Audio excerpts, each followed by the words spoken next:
Hello everyone on YouTube. So I actually was gonna wait to do this video until I got the parts, but what I plan to do is I found out why the brown Ford don't run. I should have thought about this and investigated more, but I didn't. So here's why it won't start, and here's the major issue why it ran so crappy.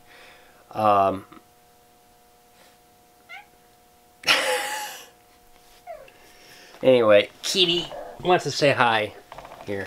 Well, anyway, what the deal was is it has a major air issue in the fuel system. So I did a lot of work and a lot of looking at it. I didn't video it because there's nothing to video. The mechanical fuel pump has got rust in it, shot, so that needs to be replaced. It's no big deal. I found it on Amazon for like 15, 12 bucks. Now that's not bad for a brand new pump, and they rated it 5 stars.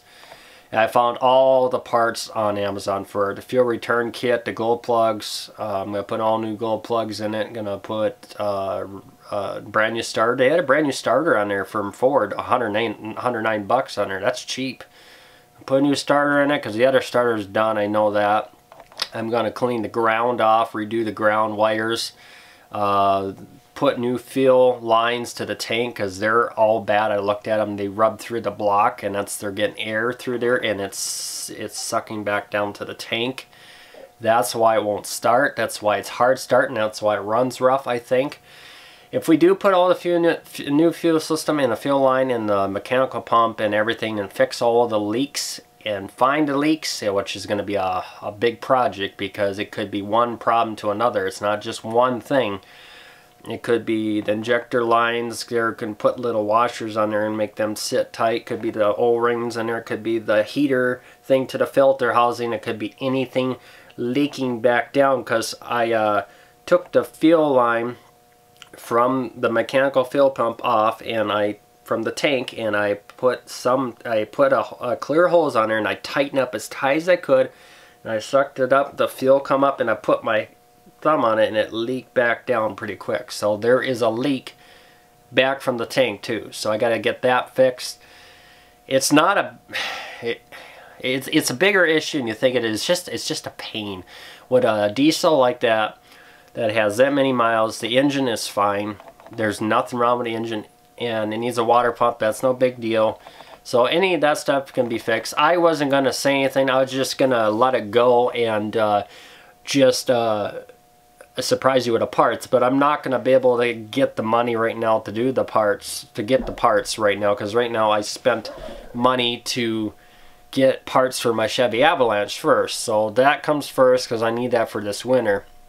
Doesn't mean that the Ford will go bye-bye, but I just want to let you guys know, little update, that the brown Ford is in good hands. It'll run again. It just needs a little tender and care, and we have not done that from that truck for a long time. That truck has been abused pretty, yeah, I'd say, yeah, like any typical Ford has ever been abused on YouTube. Any 7.3 IDI you ever seen, that's probably what we've done to ours. But yeah, I'm sure the alternator is probably bad on there too.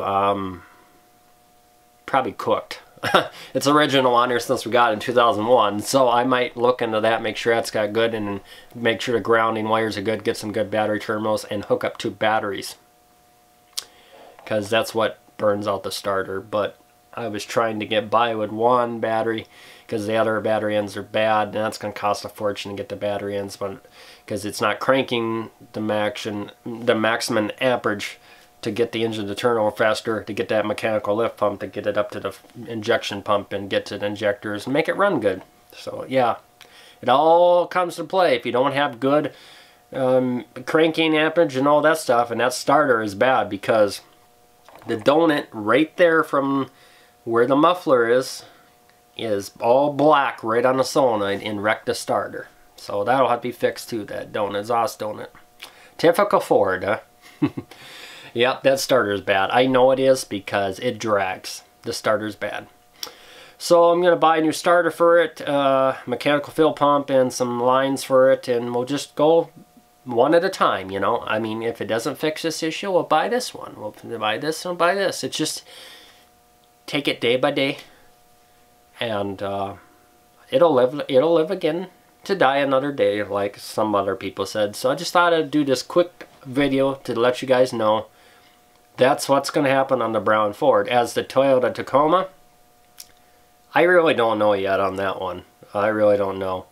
We're having trouble finding the engine block for it, or you know, or if it's even worth it, because it needs a lot of work. I might just sell it and use the money to fix the brown Ford, because that brown Ford, you guys don't realize, that brown Ford was my second truck to drive when I was 11 years old. I learned how to drive, and the first truck was the 1969 F-250 Ford, 2-door, no power steering, no air conditioner, 4-speed manual. And that's how any kid should learn how to drive a truck, is on the farm in an old 69 carbureted Ford. Do I like Fords? The older ones, not the new ones. Alright guys, thanks for watching. Don't forget to comment, subscribe, and I will try to get more videos out. I was trying to hide this. I didn't want you guys to know what I figured out was wrong with it. Compression's good. I just thought I could get away with that, but you guys have been wondering, so I'll upload this tonight. There's no storms here yet, so enjoy it. Talk to you guys later. By the way, I'm not going to edit this, so enjoy the bloopers.